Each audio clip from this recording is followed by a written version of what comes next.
Hey everybody, welcome back to library. So today I have a story about pumpkins. We are now in October, it's almost Halloween, and when I think of Halloween, of course, I think of, well, first of all, I think of candy, because I love candy. I think of witches and bats and scary stuff and ghosts and goblins, but I also think about pumpkins because a tradition is you buy a pumpkin and you carve out a face or something and you put a candle in it, and now it becomes a jack-o'-lantern. Well, did you know that a pumpkin is a fruit? It is not a vegetable. Anytime it has a seed inside, like an apple has a seed inside, it is considered a fruit.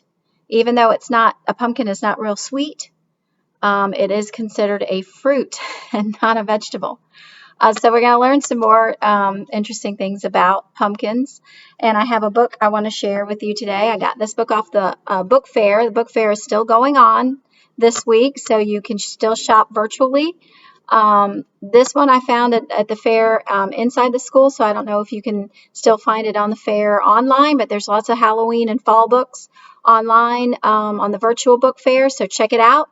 It's until November 3rd. So this book is called Pumpkin Soup by Helen Cooper. Put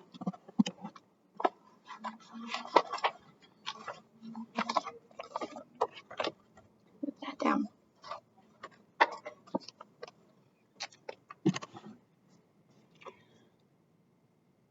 Deep in the woods there was an old white cabin with pumpkins in the garden.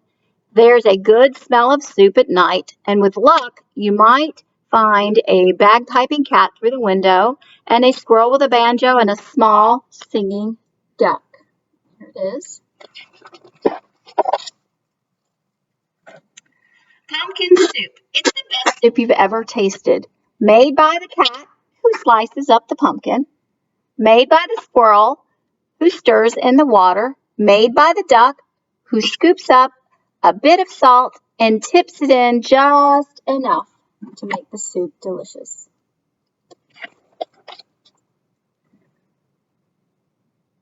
They slurp their soup, they play their songs, and they pop off to bed, under a quilt stitched together by the cat, embroidered by the squirrel, and filled with fine feathers from the duck. And it's peaceful in the old white cabin. Everyone has his own job to do. Everyone is happy, or so it seems.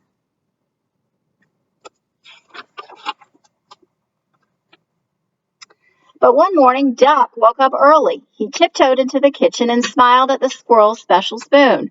Wouldn't it be fine, he murmured, if I could be the head cook? He drew up a stool, hopped up on top, and reached until his beak just touched the tip of the spoon, and kerplunk! Down it dropped. Then the duck trotted back to the bedroom, held the spoon up high, and said, "Today is my turn to stir the soup." "Well, that's mine," squeaked the squirrel. "Stirring the soup is my job. Give that back."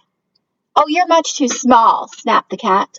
"We'll cook the way we always have." But the duck held on tight until the squirrel tugged with all his might, and whoops! The spoon spun through the air, bopped the cat on the head, and then there was trouble. A horrible squabble, a row, a racket, a rumpus in the old white cabin. Oh no. "Well, I'm just not going to stay here," wailed the duck. "You never let me help out with anything." And he packed up his wheelbarrow, put on his hat, and he waddled out the door. "Oh, you'll be back," stormed the cat, "after we've cleaned up this mess." And the squirrel shook his spoon in the air, but the duck didn't come back. Not for breakfast, not even for lunch. "I'll find him," scoffed the cat. "He's probably hiding outside. I bet he's over in the pumpkin patch." But the duck was not in the pumpkin patch. They could not find the duck anywhere. So they waited all that long afternoon. The cat watched the door. The squirrel paced the floor. That duck will be sorry when he comes home," they murmured. But the duck didn't come home, not even at soup time. And the soup that night was not tasty. They'd made it too salty, and they didn't feel hungry anyway. They both sobbed over supper, and the tears dripped into the soup and made it even saltier. "We should have just let him stir the soup," sniffled the squirrel. "He was only trying to help," wept the cat. "Oh, let's go out and look for him."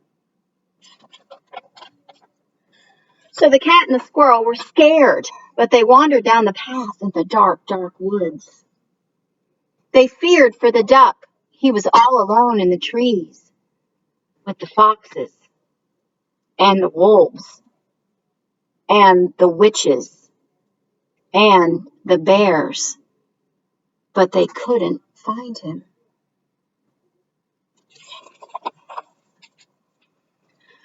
On and on they trudged until they reached the edge of a steep, steep cliff. "Maybe he fell down that," wailed the cat. "I'll save him," squeaked the squirrel, and he scrambled down a long, shaky rope and searched all around on the ground, but he didn't find the duck. Then the cat whispered in a sad little voice, "I think Duck might have found new friends, better friends." "He might have," sighed the squirrel, "friends that let him help." And the more they thought about it, as they plodded back, the more they were sure they were right. He had found new friends.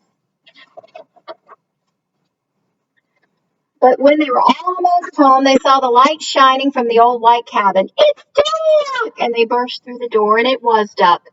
And he was so happy to see them, too. He was also very hungry, and although it was late, they thought they would all make some pumpkin soup. But this time, when the duck stirred, the cat and the squirrel didn't say a word. Not even when the duck stirred the soup so fast that it slopped right out of the pot and onto the floor. They didn't say a word when the pot got burnt, and they didn't say a word when the duck showed the squirrel how to measure out the salt, and the soup was still the best soup you'd ever tasted. And once again, it was peaceful in that old white cabin until the duck said, "Hey, I think I'll play my bagpipes now." Yes. And so they did. So that was a book called Pumpkin Soup, where the duck, the cat, and the squirrel lived together, and they each had jobs, and they decided it was probably better to share the jobs rather than to get in a big fight and be mad at each other. But I thought that was an interesting story, especially about pumpkin soup. I've never, ever heard of that. And then I was thinking about pumpkins, and like I said before, I didn't realize a pumpkin was a fruit. They come in all shapes and sizes, and I don't really know anything much more about them other than I think about pumpkins at Halloween and how we carve them and make jack-o'-lanterns. That's really all I know. So what I thought would be fun today is if we find out a little bit more about pumpkins. So I'm going to have you go on Pebble Go, and it will direct you right to the page. It says Pumpkin Harvest.